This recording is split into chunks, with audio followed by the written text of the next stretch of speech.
Welcome viewers. His claim that he could end the Ukraine war is ludicrous but unforgettable. In this video we will break it all down for you. But before we continue, please take a minute of your precious time to hit the subscribe button below and turn on the notification bell to get the latest update from us. It had been 5 long years since Donald Trump last visited Turnberry, his golf resort in southwest Scotland, and when he landed in Aberdeen this week, he announced, "I'm home." This was clearly a dig at Joe Biden.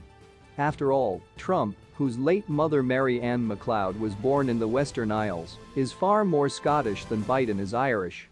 Yet, jokes aside, there is no question that he does feel a great sense of being half Scottish, despite his New York swagger. And his devotion to his mother is evident.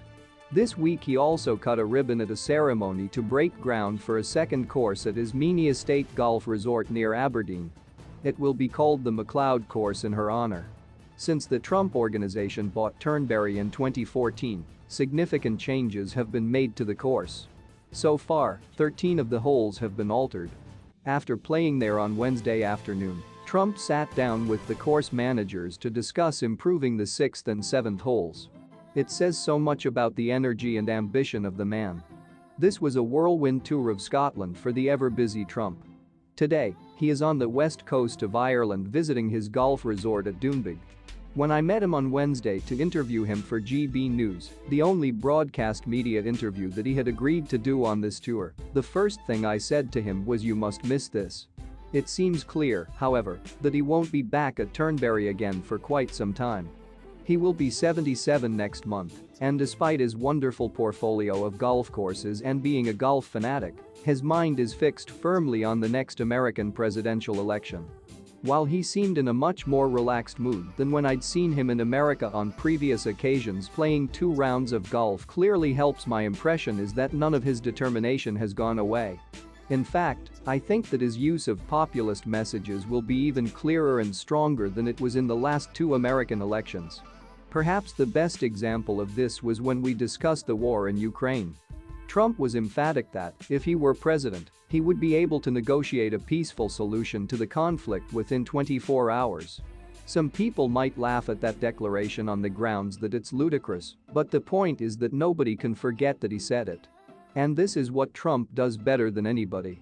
He says things that stick in people's minds. Through this technique, he manages to lead the debate. Having spent a fair bit of time with him on Wednesday, I also felt that he is a man whose anger, while tangible, is more measured than you might expect. With that said, he feels victimized by a politicized judiciary, and he is utterly determined to fight for vindication. He will go all out to win.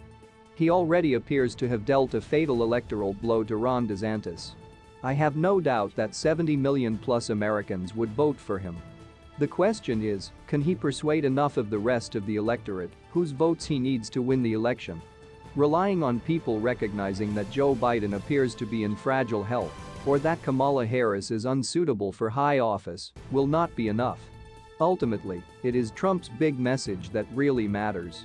Although I am only too aware that the large-scale use of mail-out ballots will always be open to question, I have disagreed with him somewhat when it comes to his overemphasis on the stolen election. It is also entirely true that social media and mainstream media have refused to disclose the contents of the Hunter Biden laptop, which incriminated Joe Biden himself, despite everyone now knowing that the allegations surrounding this affair were accurate. So, what is the missing ingredient that I think he will need to win the election? In 2016, he appeared virtually from nowhere in political terms with a pitch that said to the electorate, "I'm one of you, not one of them in the Washington Beltway. I'm on your side and I'm going to make your life better." Please, what is your take on this? And remember to subscribe as well. Thanks for watching.